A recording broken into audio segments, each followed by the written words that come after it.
Hello, and welcome to our viewers in the United States and Europe. My name is Katja Donovan, and I'm the Chief Officer at 1014. On behalf of 1014 and the American Council in Germany, it is my pleasure to welcome you to this online conversation titled We the People, Reality or Illusion. Last Wednesday, we all witnessed an unprecedented incursion on the US Capitol in Washington, D.C. This was an assault on a building and also on democracy itself. And the world was watching. In the United States and around the globe, people were in shock. Joining us today to discuss last week's events and their implications are Pam Campos-Palma and Alexander Sängerlaub. The discussion will be moderated by Nicholas Boston. But before I turn to Steve to introduce our panel, let me remind everyone that the ACG and 1014 are both independent, non-partisan organizations. The views expressed during this event are those of our panelists. Also, if you would like to ask a question, please use the Q&A function in Zoom. We will try to include as many of your questions in the discussion as possible. Hello, my name is Steve Sokol, the president of the American Council on Germany, and it's my pleasure to introduce our panel. Pam Campos-Palma is a former military intelligence analyst who has spent time in Germany, Kyrgyzstan, Iraq, and Afghanistan. As a political strategist and consultant, she is passionate about strengthening democracies through transatlantic partnership. Pam currently serves as Director of Peace and Security for the Working Families Party. In 2019, she was listed among the top 40 under 40 Latinos in foreign policy by the Huffington Post. She is a Defense Council member of the Truman National Security Project and also serves on the advisory board of Women of Color Advancing Peace and Security. Pam, thank you for joining us this morning. Thanks for having me. Alexander Sängerlaub is the director of Futur, eins, an organization at the interface between politics, media, science, and civil society. In 2014, he founded Carta Demos, a utopian political magazine, and worked at the Berlin agency Bloomberry. Later, he helped build the department Strengthening the Digital Public Sphere at the Berlin think tank Stiftung Neue Verantwortung, where he led projects on disinformation, fake news, fact-checking, and digital news literacy. Alex, herzlich willkommen, and thanks for joining us from Berlin. Thanks for having me. Hello from Berlin. To lead our discussion today, we're delighted to be joined by ACG Fellowship alumnus Nicholas Boston.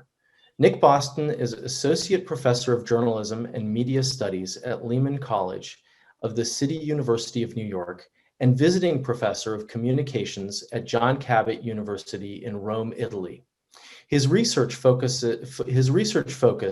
is at the intersection of digital media, migration, and identity.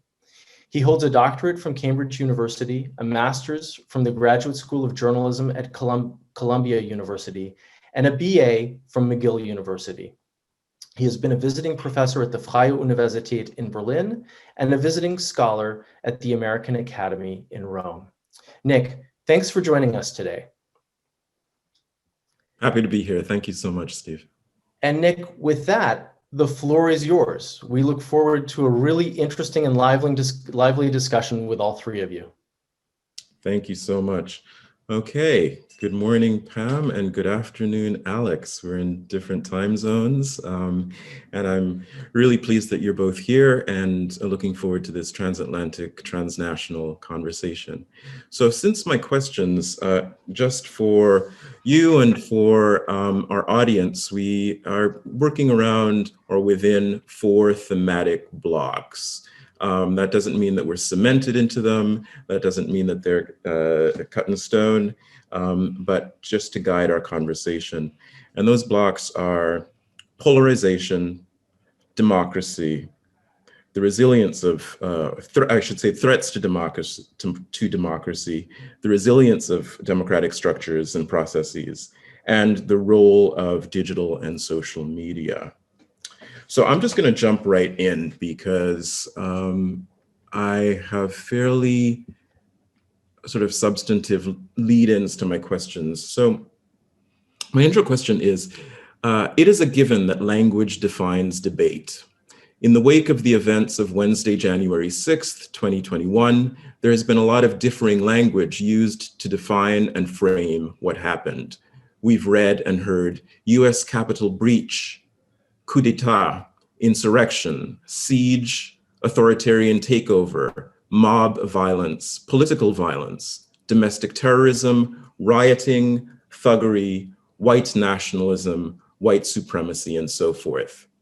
In a now viral video, a supporter who had been maced inside the Capitol building proclaims, quote, "It's a revolution."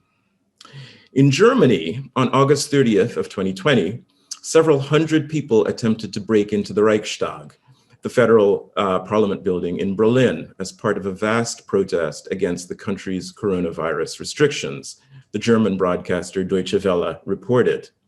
Many of those involved sported clothing and flags associated with the far-right Reichsbürger movement, which denies the legitimacy of the modern German state.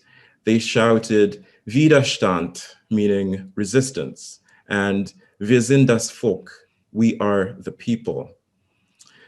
Pam and Alex, could you both please put in your own words what we witnessed last week in the US Capitol and the German Reichstag to reflect which underpinning force you think needs to be taken most seriously? Sure, I can start. Thank you again for having this important conversation. I've been thinking a lot about what was said, which is the world is watching. And I'm thankful that we're in this conversation together. What was most heartbreaking to me last week was that this was not a surprise to many of us. Many of us that have long been seeing, frankly, an insider threat, right? Our own president really undermining and trying to overturn an election in concert with members of his own established political party and paramilitary forces. And so for me, what we witnessed last week was an attack on our democracy by white nationalist extremists who have actually for a long time been fomenting disinformation, propagandizing with legitimate folks in political parties in the United States. And really key to this is we have been in a crisis of legitimacy in the United States for quite some time. I think the cocktail of the reality and the hard truth we haven't reckoned with, that white supremacy is a real threat in this country, and frankly rationalized genocide and enslavement and endless wars with frankly a political system that hasn't really served all the people while we're one of the most rapidly diversifying, and diverse countries. So these tensions have not really squared up. And as someone that was trained by the military around terrorism, I think sometimes people use the word terrorism to really mean violence. And so there are a lot of legacies in the United States that have, frankly, for decades led up to this moment, but certainly were accelerated by a right-wing populist in our highest office. Thank you. Alex?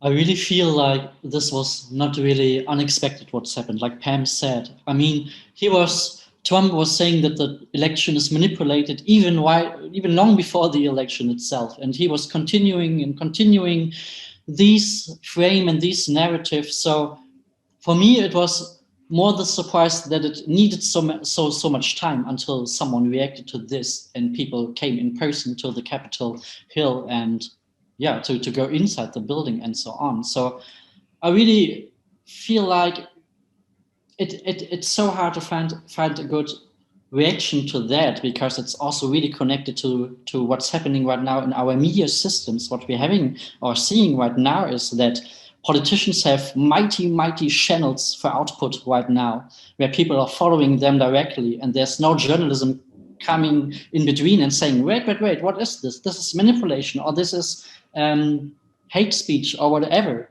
So that's interesting. I'm sure we will discuss it later also what Twitter and Facebook was doing afterwards and switching the channels off. But a lot of questions or problems we are seeing right now are really connected to the media system itself, and question about diversity in the media system, question of channels that we're having there, of disinformation and all this stuff. But also we are seeing, and even longer than Trump or Obama, we're seeing a lot of systematical problems in the United States when it comes to diversity or the power balances between different ethnies and so on. So I guess a lot of underlying problems were coming to the light of the day during the Trump administration. And of course, because he was selling hate and selling rage for years in his office. And I was a little bit happy that it wasn't even more cruel than what we've seen last week, because some people in Europe expected something like a civil war after the election. A lot of people were super afraid. A lot of people watched the election here in Europe as well, because we really felt like, okay, this is a mind changer in American history. If he would be elected a second time, this would be catastrophic maybe. Can both of you speak a little bit to the sort of issue of law enforcement and law enforcement's response in what happened on Wednesday? And there's a lot of commentary about the difference in responses to the largely peaceful protests that took place over the summer in reaction to the murder of George Floyd, organized around the Black Lives Matter movement, and to the response that we saw, or lack thereof, on Capitol Hill. Maybe you can speak a little bit about that in the context of structural underlying and underpinning issues that sort of need to be addressed. I read a nice quote on Twitter. I guess it was, "White supremacy means if you can walk into the Capitol Hill and you don't get shot." So this was a nice quote to put it in a nutshell what we see with law enforcement inequalities we are seeing since decades in the US when it comes to for instance, if you use different drugs, marijuana against other ones, and then how many years you have to go into jail, and this is really connected to different ethnies in the US, and so it's just one little piece of inequality we're seeing there. And I mean, I'm thinking a lot about the monopolies that have brought us to this moment. The monopoly of most, the leadership of corporate boards, of government positions being hegemonically white.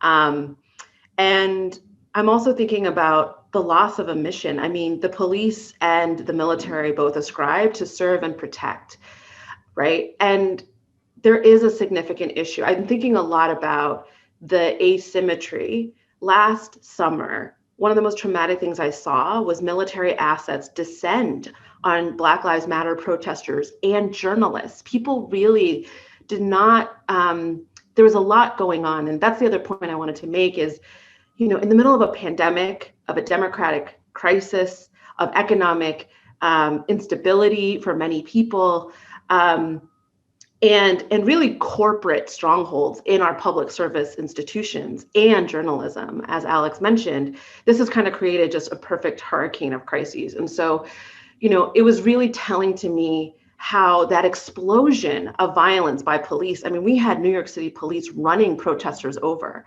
And then in November, right after the election, there was, Proud Boys, white nationalist extremists who even stabbed a journalist in DC, right? And there was even, a bombing that happened by a homegrown white nationalist extremist that everyone just kind of walked past. And so there is a real threat that whiteness means supreme, it means affluence, it means I'm untouchable, which is pretty terrifying for what I saw. Representative Ocasio-Cortez had a live stream that was basically a public address where she did mention, and what I was feeling, and many I think lost, which is there could have been a terrible situation where half of Congress was killed. But because of this lack of consequences. People got to go home and just, these extremists were hanging out in hotel lobbies, like talking about their day of action. That kind of asymmetry says a lot about our cognitive dissonance and our lack of understanding of what is actual security and safety, and how we purge white nationalists from all of our public institutions.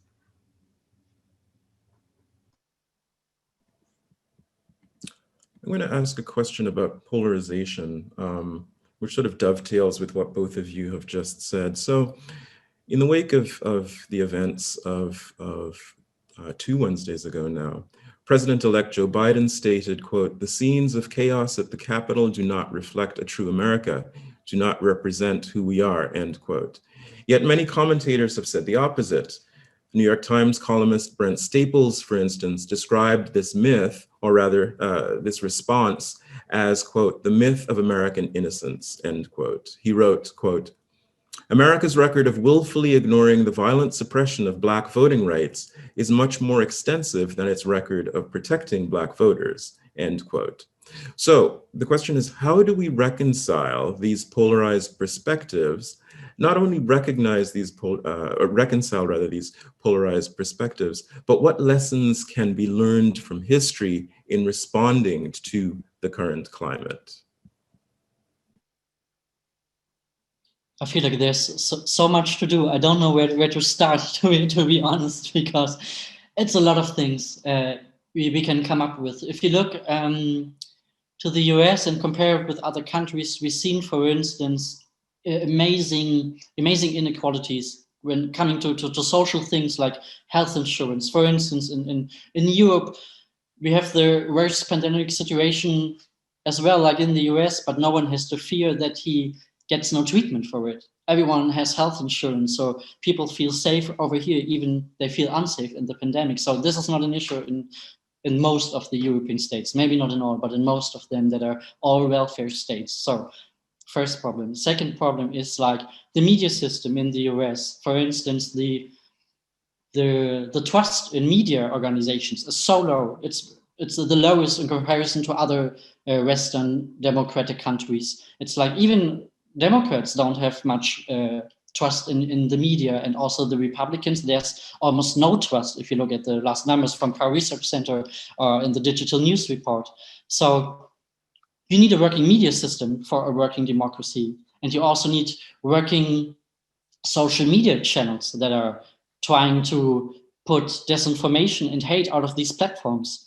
So we have other inequalities when it comes to diversity, for instance, in government or in the police system. Do you have really the same balance like you have in the normal population when it comes to multi positions, to the positions where people rule the country, or is it still a white closed shop when you look at these positions? So I feel like a lot of old topics the US is discussing since 30, 40 years, and we are seeing more and more inequality in the last years, and things didn't get better, and now it's like a fire that is becoming bigger and bigger, and a lot of people feel like it's unfair how it is and how the political situation is.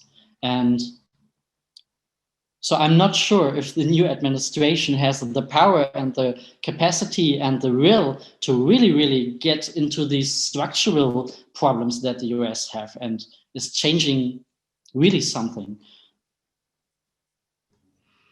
Yeah, I mean, something I would say that is of great concern to me is there's a lot of false equivalencies that are also being created that I think is important. Even when we talk about polarization, there is, in fact, in the US, an asymmetrical polarization. The reality is that for years, myself included, many of us have said we are heading to authoritarian slide in the United States. In 2015, I thought I was going to go to the State Department, and I watched a candidate campaign on war crimes, which is why I put all my energy into organizing military veterans around democracy. And in 2017, I worked with national security experts to create an indication and warning system around authoritarian slide, because this is a coordinated global threat. There's a reason why Steve Bannon is going to Europe to talk to other far-right populists. There's a reason they're planning, and getting together in Australia. This right-wing alignment is really something that is significant. And I also think, in Trump's base, there's an alignment for him around police, border patrol, ICE and federal agents. And he really has been really trying to get the military on his side, right? And so I often hear these equivalencies that there's also a similar violent threat on the left. And I think that there's a real confusion of the difference between partisanship and what is partisan. I mean, in the United States, human rights have been made partisan. You have, one new member of Congress who is part of the QAnon faction, who even after this attack is trying to bring guns to the Capitol, right? That was an incident. And so I think, especially in the United States, with frankly a two-party system where both parties, a lot of people feel failed and feel without political homes, and money in politics has really fomented that. There is a need for a realignment of the forces. And what I will say is that a multiracial democracy in the United States is fighting in the face of these forces, because at the end of the day, the American people made a choice against white supremacy, right? People came together, they put their stuff aside in the middle of a pandemic, and they all voted. And then they even won 2 Senate seats in the South. That's really unheard of, right? And really, it was because of the labor of Black organizers in the South. And so there is, not just these binaries, but there's a lot of folks in this gray area that want to go back to a values-driven system, and I think, and are trying to grapple with what is even disinformation in a time where tech regulations feels up for grabs, right?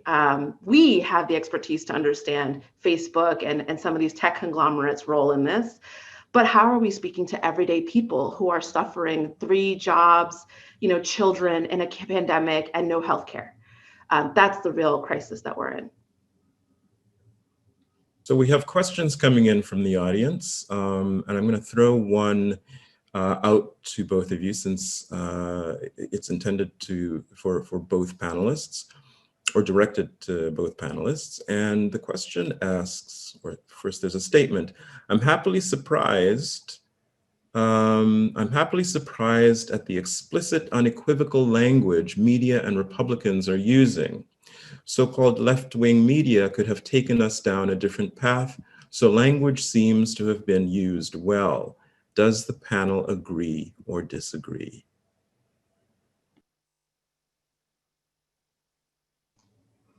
I have explicit thoughts, but the explicit. I mean, it's a provocative question. Independent media is just so undersupported, right? It just is. I hesitate to say it does not exist, but it is saying, yeah. It is not robustly encouraged. And frankly, the explicitness of Republicans is frankly a distancing from fascistic realities, right? It is now politically expedient to say, I'm not on that team, even though these folks have voted in a block and really supported and been silent. When Trump, even last June, I remember he was fomenting, well, I don't know if the results of the election we can trust, in June.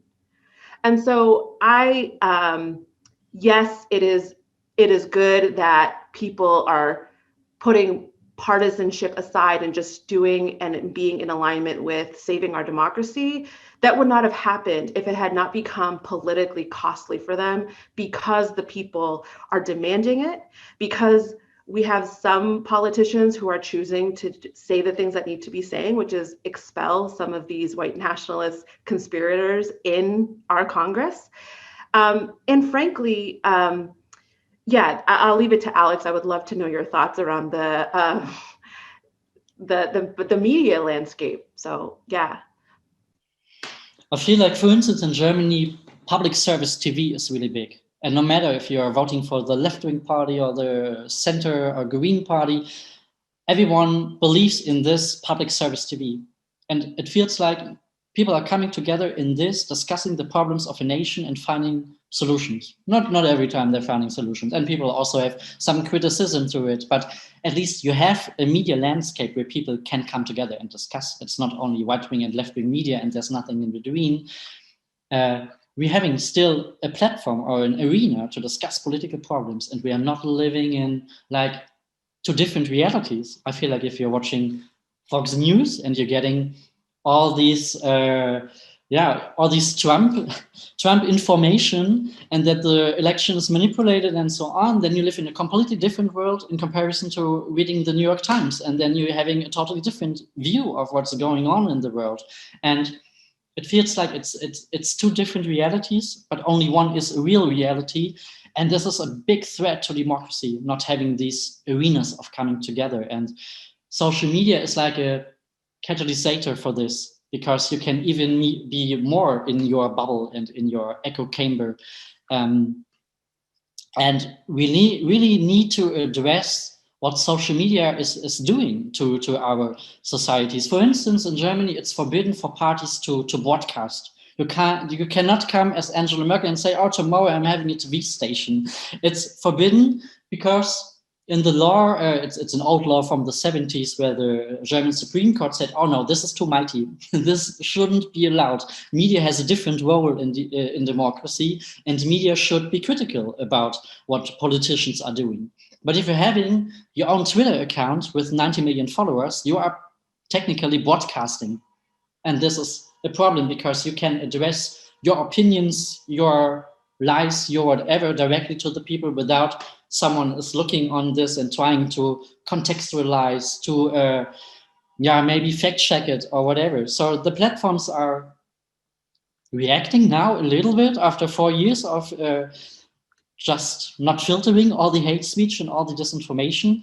But this is, I feel, a main point in this. The whole question how the media system is shaped right now in the 21st century. And it's not only social media, it's also, like I said before, like Fox News. And there was an interesting documentary with Steve Bannon. And I forgot the title, but he was asked for the media strategy for the Trump campaign in 2016. And he didn't even mention social media in one word. He said, all I need is television.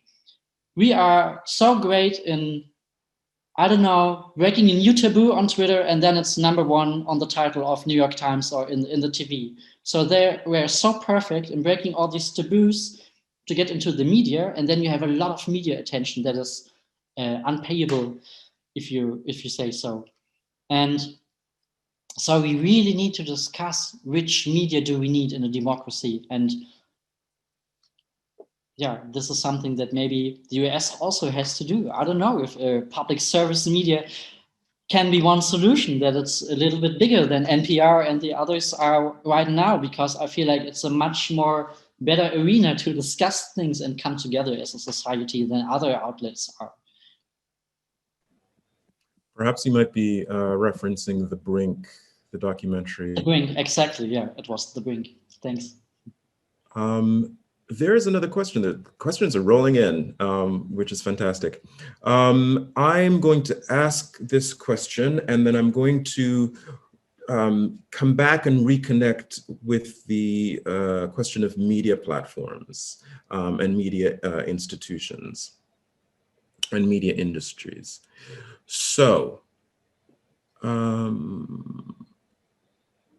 viewer would like to know from both panelists, can you say more about the international coordination of populism or white supremacy? So for instance, just to add to that, you know, there's a lot of popularity, for instance, of QAnon in Germany, this kind of transnationalization, this spread, global spread of conspiracy theories, of white supremacist organizing, and so on and so forth, is moving, has to be addressed and viewed in a global context. Could you say a little bit more about that? They are really well connected, I would say. It's like Pam said, like Steve Bannon was traveling through Europe, was talking to the AfD, that's the right-wing party in Germany, talking to other parties from Hungary, in France, Rassemblement National, and so on. So they are well connected and they learn from each other how to use social media, for instance. Almost in every democracy, we are seeing that the right-wing populists are the strongest parties when it comes to social media and the amount of followers.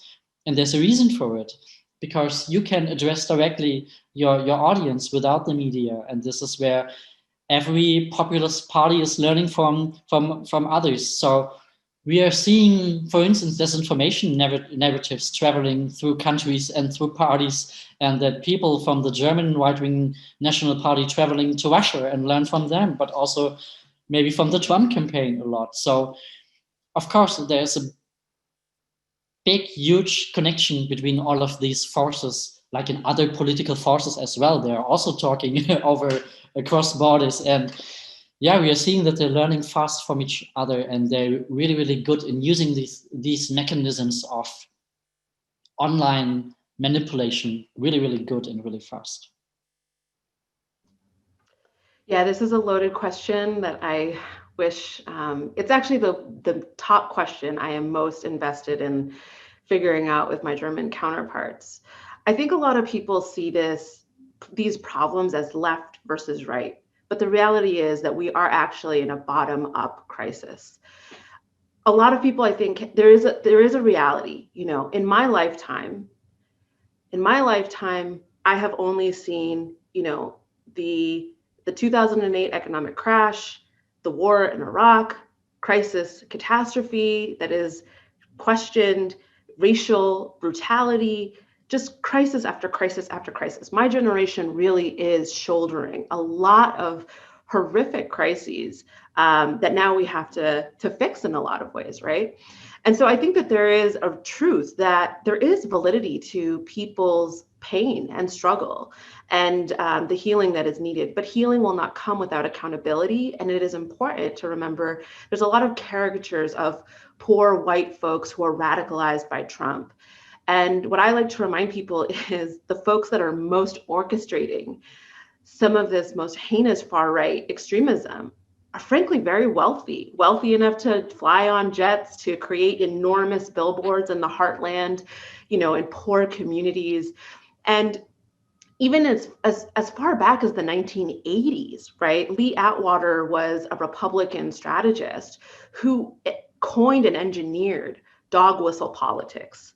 The casual racism that you can speak to people that is only really heard by the intended, minorities, but to everyone else rationalizes bigotry, hate, and really taps into that pain of being forgotten. But we need to have accountability in governments. That's the bottom line for me, right? We need to really understand that this alignment is being orchestrated by people that have vested interest in corporate consolidation, militarism and war profiteering, and austerity.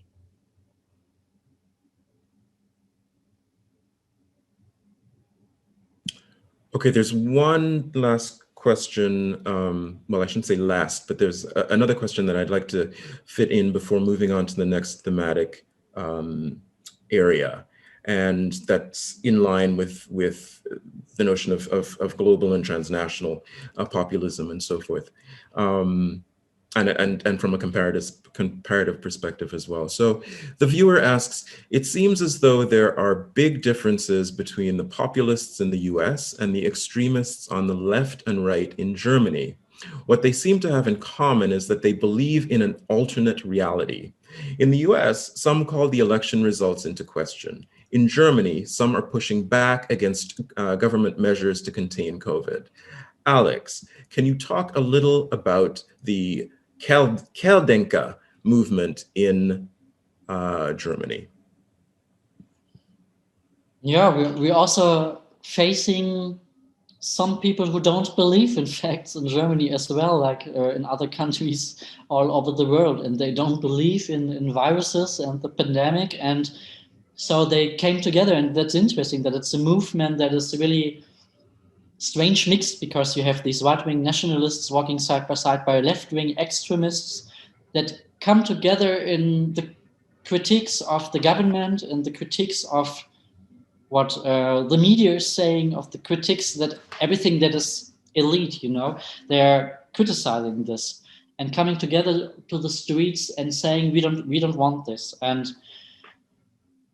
it's interesting how this, for instance, is connected to literacy, because we're having a lot of strange offers on YouTube and a lot of videos that leads into these conspiracy theories and these conspiracy narratives. Don't name it theory, because it's not a theory in the scientific idea of theories.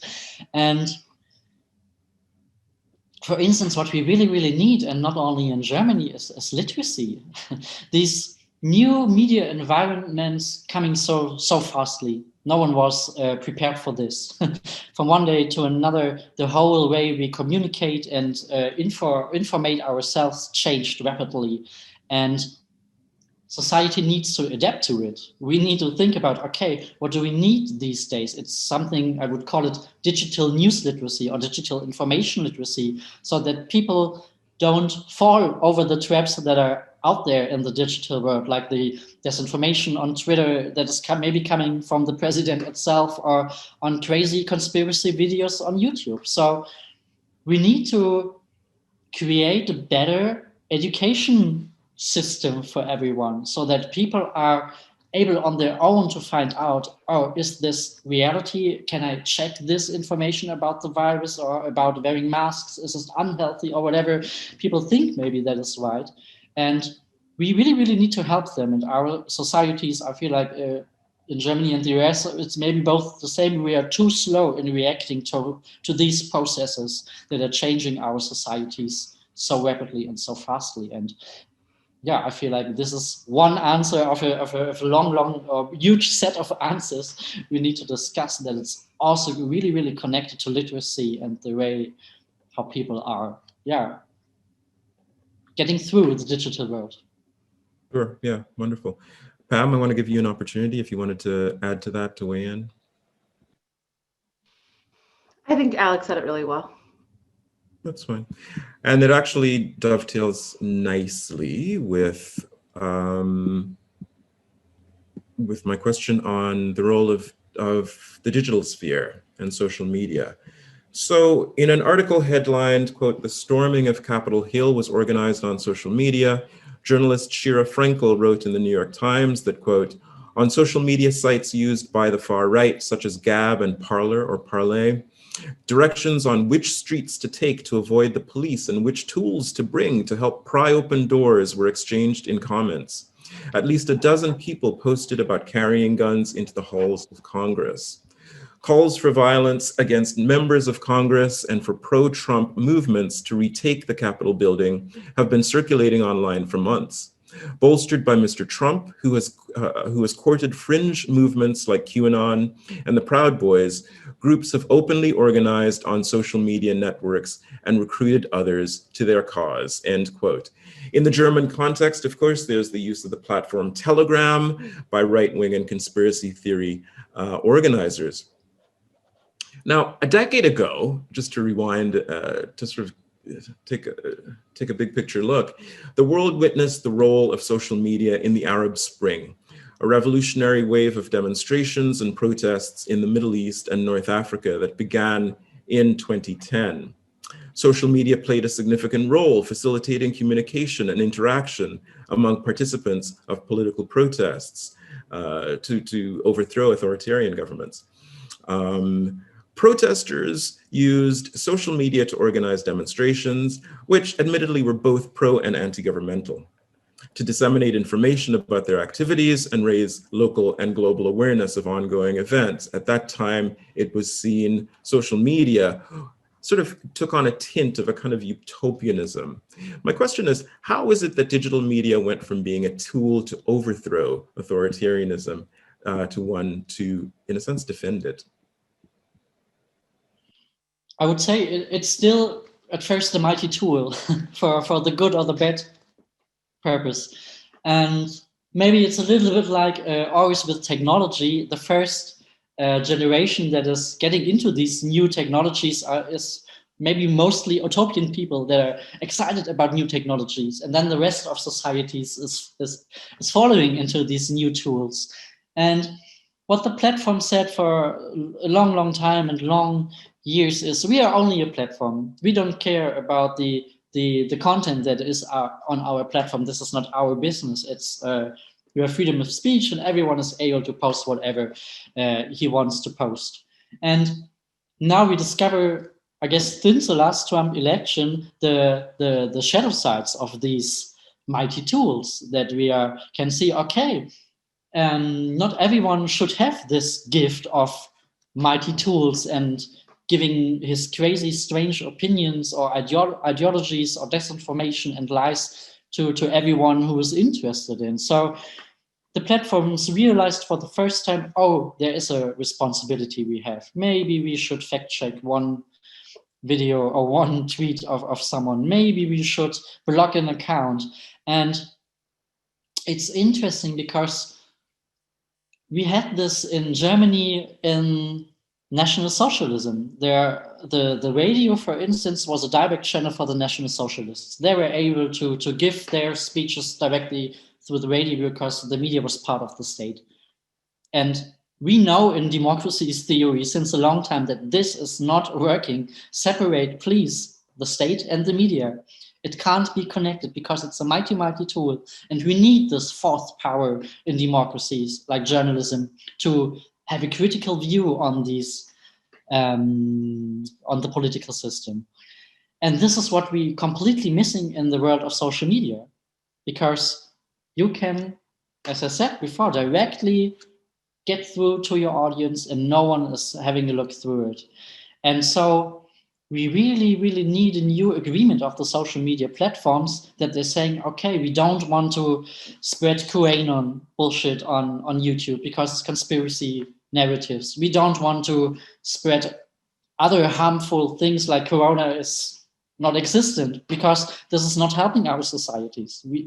And of course, I understand totally the First Amendment and the freedom of speech, and this plays a big, significant role, and I don't want to cut it down. But for instance, the responsibility of the platforms could mean like they creating special content, and they're saying, oh, this is really, really awesome. That's great content that explaining to kids or to someone else how the world is working, and we are a little bit more like a news desk and trying to create the good content to the people. And this could be part of the algorithms to putting things like quality or truthiness into the algorithm and saying, we don't share everything that is good for us, that keeps the people in the platform, and we are getting a lot of money out of these people.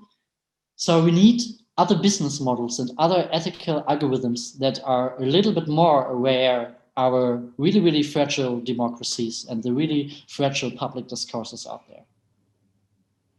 I mean, what I would say, this is a big question that I have, is the organizing of paramilitary white nationalist extremists on digital platforms free speech, an existential threat, an actual threat, right? So this free speech question is continually going to be something that needs to be tackled. And one thing I'm very concerned about is we just watched the deplatforming. I mean, Trump spent a day after he was taken off Twitter trying to still keep going back on it. It was frankly a little terrifying to watch one of the most powerful, a position so powerful in the world, use other accounts to try to get a message out, right? And so my fear is that the deplatforming will now further isolate some of these extremists and further put them underground, and even build their own independent platforms that are, now succumbing to the wild, wild west of the digital world that is, not as understood, with less regulations and all of that. And so I have been watching for several years Trump surrogates, right-wing nationalists try and really methodologically build their digital platforms in order to have this big microphone to expand their message. And I say this with a lot of love and humility. American exceptionalism and jingoism has really set us up for failure. Constantly, our security analysis is a security strategy that is hinged on more guns, bigger military budgets. There's just something to shoot at, and you cannot shoot this threat away, right? And so is cybersecurity and cyber threat going to be something that is prioritized as one of the most existential national security threats, and frankly, a global threat?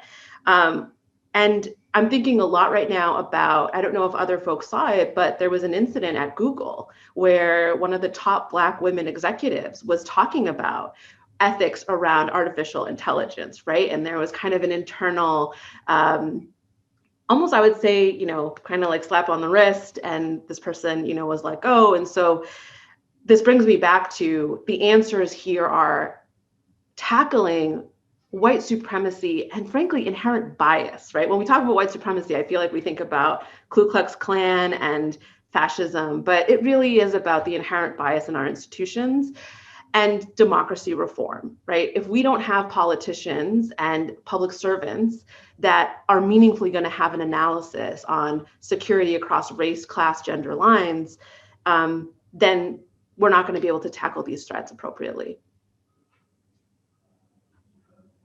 That's an interesting, the last thing you said, like we need maybe something like an update for democracy, or have to think about democracy, for instance. I feel like in 2016, one number really is safety in my mind, because Clinton and Trump were both the most unlike candidates in the history of US elections. So what happened is that the political system failed to give an offer to all of the people out there, because neither Clinton nor Trump had really answers to really a lot of deeply asked questions about inequality, health system, and so on and so on and so on. So, and for instance, in Germany, you have a lot of parties you can vote, and they are also a part in the parliament, because we have a different voting system. So if maybe the one major party is failing, you have a lot of other options. But what's happening if you only have two parties that are really significant, then there are no other options. And if both of them fails, democracy is failing in some way. So maybe also the really proud and old election system of the US should be a topic as well, because maybe it's not able to evolve with the society and not able to address all of the questions that the people have out there. And this is the result that maybe some crazy people that are really right-wing and white extremists are getting into one party, stealing it, and making their own party out of it. And I feel like there are a lot of major questions to the democratic system itself and how it could adapt or evolve into the 21st century. I have a follow-up question from an audience member, from a viewer who would like for you guys to dig a little bit deeper into solutions in regard to the digital realm. And the viewer asks, in regard to the digital sphere, who is working with our youth to provide them the digital literacy, as Alex named explicitly and Pam spoke implicitly about, to be able to distinguish true information from conspiracy theories? We need so much literacy. I don't know where to start, and a lot of offers. I mean, for instance, we are saying all the time we're living in this media society or in these digital knowledge societies. So schools should adapt to that and say maybe information literacy or media literacy should be an own subject in the schools. So people learn a lot about what's the difference between fact and fake. So, but it's not only the youngsters, it's also the older generations that fall really hardly into these new media ecosystem, and they also have problems to find out what is good and what is wrong. So there's one skill, it's called lateral reading. It means that you can open a second tab if you have a question about a fact, and then you can Google and finding out, maybe when you're relying on a good source, what's the right answer to something. And the social media platforms should also help the people to find out what is good content and what is not good content. For instance, in good old German TV, when someone is giving an opinion in a news show, then a disclaimer is coming and saying, okay, now an opinion is coming, because this is not something like normal coverage, it's an opinion. And so the people from the TV show know, okay, this is just an opinion. And we don't have this in social media. Everyone is going in one pot, advertising, opinion, facts, cat videos, and this is not helpful. And so the platforms could also help us to be more literate by, for instance, I don't know, signing or marking different outlets of communication and helping us to understand what it is, what we see. My thought is that too often in these problem sets, people think a lot about users, and almost like we need to focus on the user. I study power, and my answer, maybe, as dull as it may seem, is back to democracy reform. Mark Zuckerberg, Jeff Bezos, how much power is too much power? And these are not just tech platforms, they are corporations, right? And so the through line between corporate power, tech conglomerates, and political donations, I don't think it was an accident that several big corporations divested, said, we're not going to do political giving until we figure out what's going on here, right? Because one of the major political parties in the United States, literally, the call to action at the grassroots level is expel some of these folks that are like perpetuating. This isn't just conspiracy theories by random lone actors. We now have elected members of Congress who are also undermining a fair and free election, right? And so there's a slew of needs when it comes to the digital space and all of that. But for me, it really comes back to who watches the watcher, right? Whether it's the police, the military, these tech conglomerates, how much power is too much power, and who keeps that in check, right? And if it's the Congress and they are complicit in this kind of radicalized fomenting, right? One of the QAnon members of Congress, she herself is at the podium calling for legislation and using these platforms. Nick, you know what I'm talking about.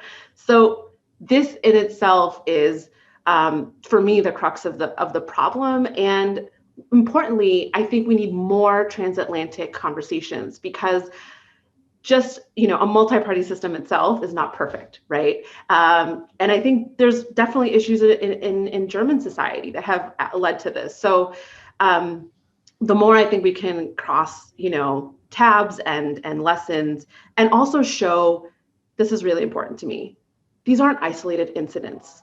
If fascists are aligning, then we, the multiracial pro-democracy forces of the world, must also unite. And so this is a problem that we all share, and we must flex and show that as well. Okay, so we're just over the last 5 minutes of time. So I'm going to very quickly ask the final question,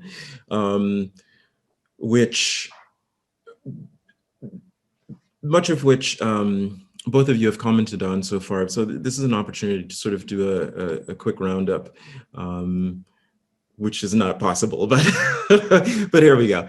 So during a speech before thousands of his supporters, which occurred right before the insurrection, President Trump called the outcome of the November election an egregious assault on our democracy and urged people to walk down to the Capitol. And we all know what happened after that. Writing in the Atlantic magazine, writer Adam Serwer states, quote, "The Washington Post described the insurrectionists who stormed the Capitol as, quote, would-be saboteurs of a 244-year-old democracy." But true democracy in America is only 55 years old, dating to 1965, the year the Voting Rights Act guaranteed suffrage, at least on paper, to all American citizens, regardless of race, end quote. Which democracy was actually attacked last week? And also returning to the German example, the German president, Frank-Walter Steinmeier, described the storming of the Reichstag as an, quote, unbearable attack on the heart of our democracy, end quote. What threats to democracy, real and perceived, are being posed in Germany by current organizing such as QAnon and Reichsbürger?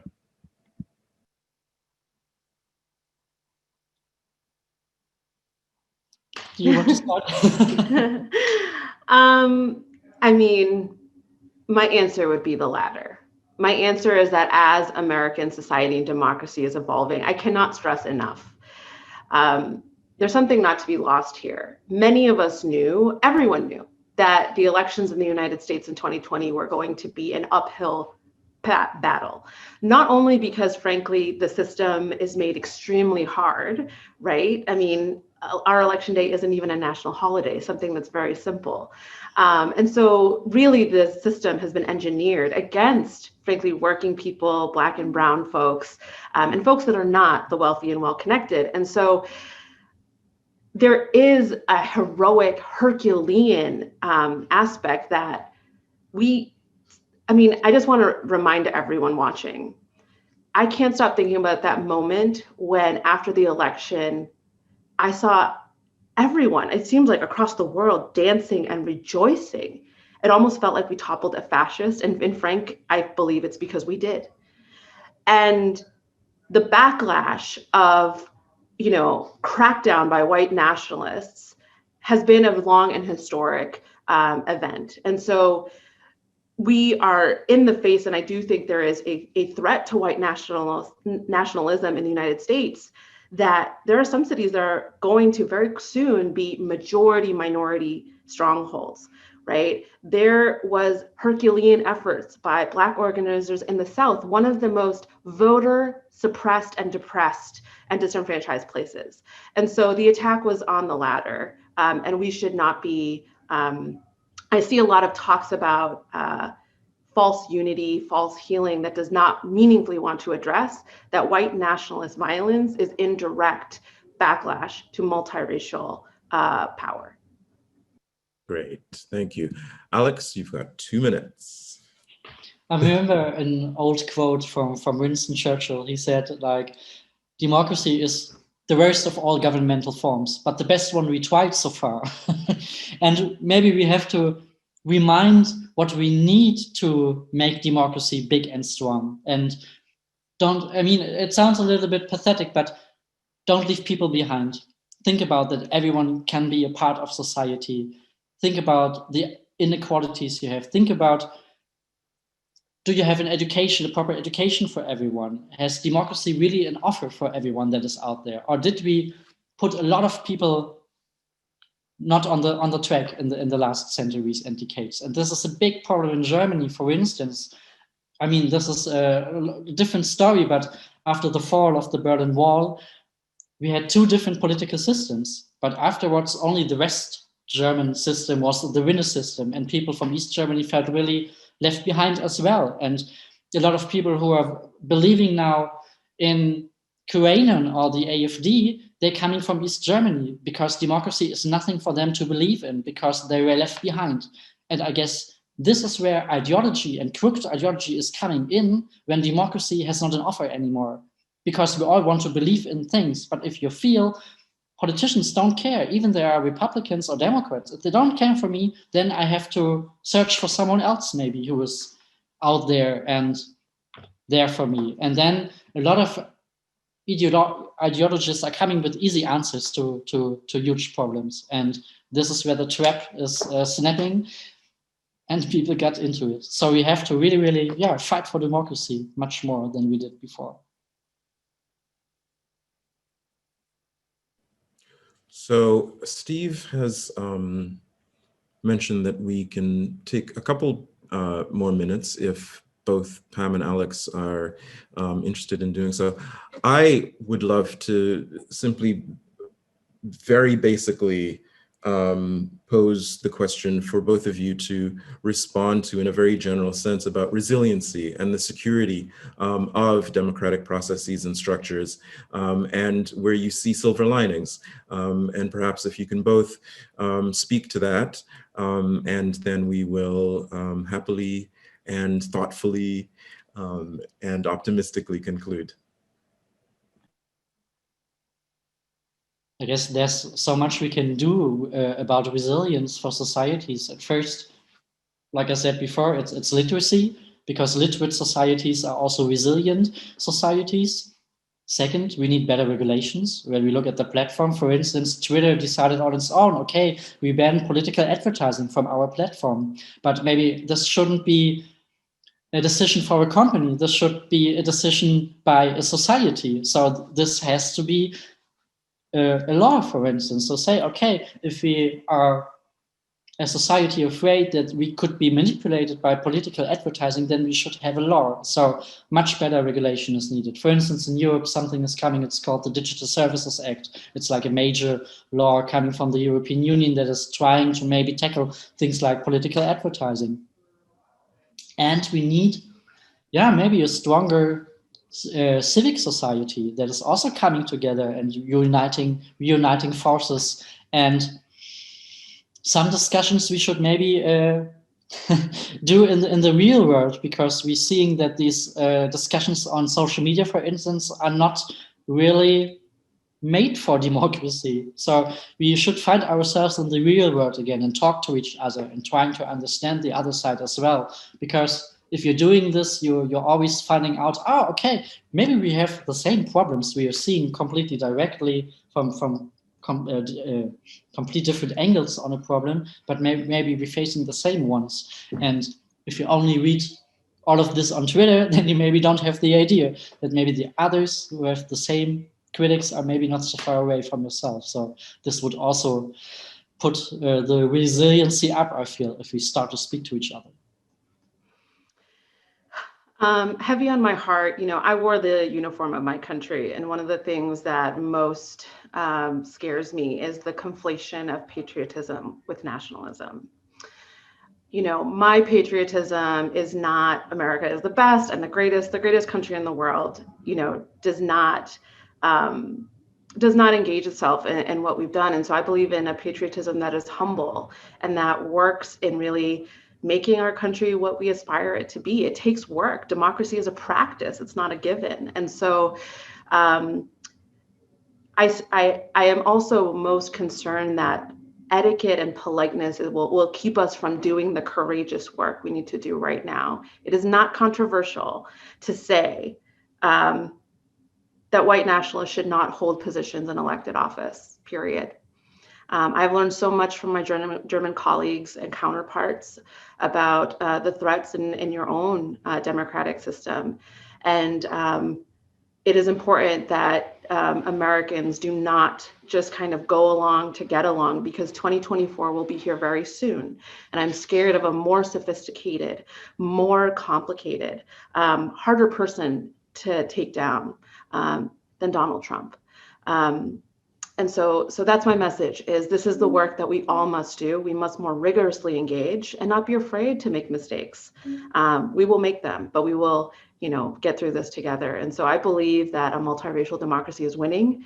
I believe that we will get through this. It right now is not a peaceful transfer of power, but I have a lot of confidence. I know folks that are public servants and longtime civil servants through several administrations who are courageous, who have held through this turbulent time of several years. And so I believe in people inside the institutions, and I believe in the grassroots movements that will get us there. Pam Campos-Palma, Alexander Sängerlaub, thank you both for your fantastic, careful, attentive, and very astute responses in this very vibrant conversation. I believe Steve Sokol is going to return and say a few comments before we conclude today. Obviously, this is a conversation, very obviously is a conversation that can go on and that we want to go on. I thank you again for your time. So I was actually hoping that Katja Wiesbrock-Donovan from 1014 was going to come in and say thank you to all of you. This has been a really incredible and I think important discussion about an issue that affects all of us. And I really want to thank you, Pam and Alex, for the thoughtful and nuanced comments that you made today. And I want to thank you, Nick, for guiding us through this discussion. I think all three of you did a fabulous job, and from what I was reading in the Q&A and in the chat function, lots of people are taking away a lot of very important information from this discussion today. So thank you to the three of you. Thank you also to our viewers. There were many of you, and there were lots of really great questions today, so I really appreciate that. And I wish you all well. Stay healthy. On behalf of 1014 and ACG, have a good start to the year, and thank you for joining us today.